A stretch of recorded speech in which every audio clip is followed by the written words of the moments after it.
ئەو جەنگەی زیاتر لە ملیۆنێک کەسی تێدا کوژرا. گەر لە ئێستادا بپرسی گەر ئەمریکای خاوەنهێزی یەکەمی جیهان لەگەڵ رووسیا و چیندا بکەوێتە جەنگ کامیان سەرکەوتوو دەبێت؟ ئەم پرسیارە وەڵامەکەی لە ڕابردوودایە نەک داهاتوو، چونکە لە ڕابردوو جەنگی هاوشێوە هەبوو لە بەرامبەر یەکتردا وەستاون. هیچ یەکێک لەم وڵاتانە ملیان نەدا بۆ دەسەڵاتی یەکتر. نەچین و سۆڤیەت بۆ ئەمریکای سەرمایەداری چەمانەوە، نە ئەمریکا و بەریتانیا و ژاپۆن سازشیان کرد بۆ ئەستێرە سوورەکەی کۆمۆنیزم. 25 حوزەیرانی ساڵی 1950 کۆریای باکوور هێرشی کردە سەر کۆریای باشوور و هێڵی 38 بڕی. ئەمریکا لە وەڵامدانەوەی ئەو داگیرکاریە هێرشی کردە سەر کۆریا و داگیری کرد. چین و سۆڤیەت بێوەڵام نەبوون، بە تایبەتی لەو کاتەی کە جەنگی سارد لە نێوان بەرەی کۆمۆنیست و ئەستێرە سوورەکە لەگەڵ بەرەی ئەمریکا و سەرمایەداری بەڕێوە دەچوو. بەرەی سۆڤیەت و چین پاڵپشتی خۆیان بۆ کۆریای باکوور و بەرەی ئەمریکا و بەریتانیا و ژاپۆنیش پاڵپشتی خۆیان بۆ کۆریای باشوور ڕاگەیاند. لێرەوە جەنگەکە تەنها بەناوهی کۆریا بوو، گەرنا لە ئەرزی واقعدا شەڕی رووسیا و چین لەلایەک و ئەمریکا و بەریتانیا لەلایەکی تر بوو. دوای جەنگی دووەمی جیهانی لە ساڵی 1945 کۆریا کەوتە ژێردەستی ئەمریکا و سۆڤیەت. ژاپۆن لە جەنگەکەدا دۆڕا کە لە ساڵی 1910 داگیری کردبوو. کۆریا کەوتە ژێردەستی ئەمریکا و سۆڤیەت. هەر یەک لەو دوو هێزە بەردەوام بوون لە سەپاندنی ئایدۆلۆژیای خۆیان بەسەر کۆریادا. گەرچی تا ئەو کاتە کۆریا لە ڕووی زەمینەوە یەک بوو، بەڵام لە ڕووی فکر و ئایدۆلۆژیا و داگیرکاری کرابوو بە دوو کۆریا. ساڵی 1948 ئەمریکا و سۆڤیەت لە هەردوو بەشەکە کشانەوە، بەڵام بە هێرشی کۆریای باکوور بۆ سەربەشی باشووری کۆریا جەنگ دەستی پێکرد. لەسەر زەمینی کۆریا لە یەک کاتدا ئەمریکا، بەریتانیا، ژاپۆن و کۆریای باشوور لە جەنگدا بوون بەرامبەر بە رووسیا، چین و کۆریای باکوور. هیچ هێزێکی سازشی نەدەکرد بۆ بەرەکەی تر.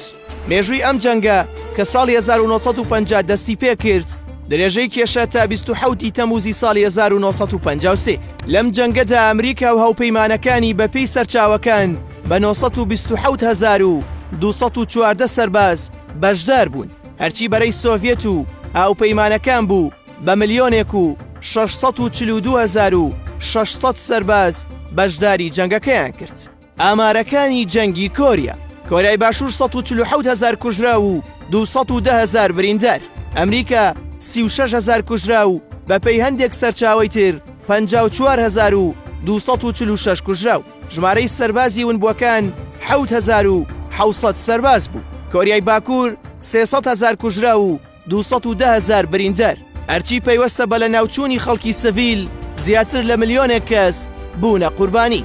سەرنجام کۆریا بوو بە دوو دەوڵەت و هێڵی 38 پانی بە سنووری نێوان هەردوو کۆریا دانرا.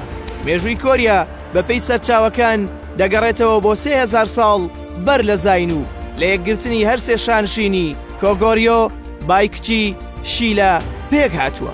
ماوەیەکی دوور هەر یەک لە ناوچەکان تا کاتی یەکگرتنی سربەخۆیی ئیدارەی ناوچەکانیان کردووە. دوای یەکگرتنی هەر سێ شانشینەکەش بە بەهێزی ماونەتەوە تا ساڵی داگیرکردنی لەلایەن مەغۆلەکانەوە. ساڵی 1897 تا ساڵی 1910 ئیمپراتۆریەتی جۆسۆن حکومەتی نیمچە دوورگەی کۆریای ڕاگەیاند.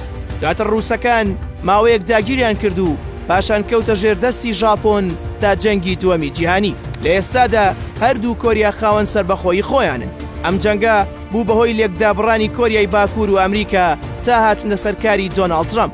لەو کاتەدا بۆ جاری یەکەم دوای جەنگی ساڵی 1950 کۆبوونەوەی لووتکە ئەنجامدرا. هەرچی پەیوەستە بە کۆریای باشوور و باکوور 27 مانگی 4 ساڵی 2018 پەیوەندیەکانیان دوای ئەو ماوە گرێدرایەوە. لەو بەروارەوە سەرۆکی کۆریای باکوور هێڵی سنووری بڕی، بەڵام ئەم جارە لە شوێن شەڕکردن بۆ ئاشتی هەنگاوینە.